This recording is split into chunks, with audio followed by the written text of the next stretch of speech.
हौ। अरे केने रे केने? अरे हौ देख नहीं है। आही दादा ई केने रे? अरे हौ देख हौ। अरे ई त फलनिया हिया का रे? हाँ फलनिया ही है। आही दादा ये इजा का करती है रे? ये जे पर कर दिया रोज आवे ले। भर सके कर दुनो बढ़त रे।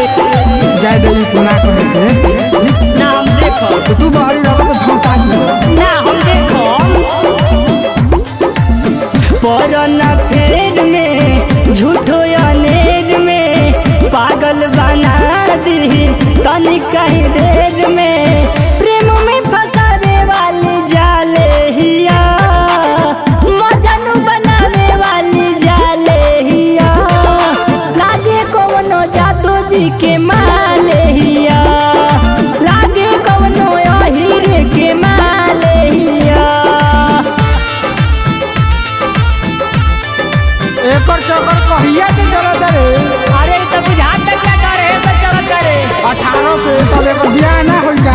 अरे ना ई कुआरे मरी मरी तब का लेकर सामान जादव जी खा गइले तू जान तो रहो। तब का परसों पकड़ाई रहे जादव जी के खेत में। आज कोनो रहना लग रहा से का? अरे केहू पूछे वाला बा तो चल चल धरल जा। ना ना चल चल चल छोड़ दे जाए दे खाए दे ओही रंग बाज बाजे लागत खाती तबे उतान को के चलतिया छाती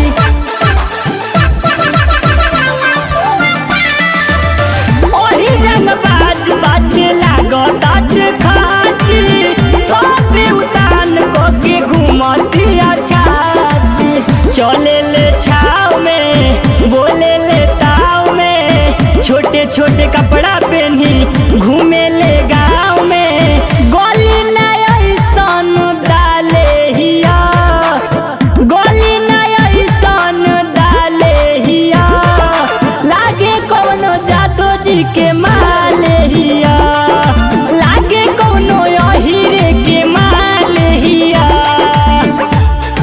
बड़ा चिकन लागत है ये दादा। आही दादा ई कुल जादव जी के दही खइले दिया दही आ कौनो झमकावती है।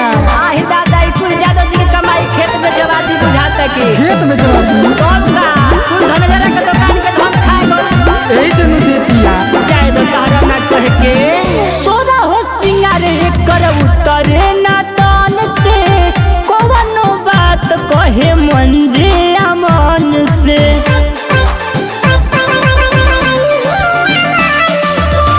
सोना हो सिंगार कर उतरे ना तान से कौनो बात कहे विवेक अमन से पौआ के पायल करे घायल बिजली गिरा दी एकर मुस्कायल धनुज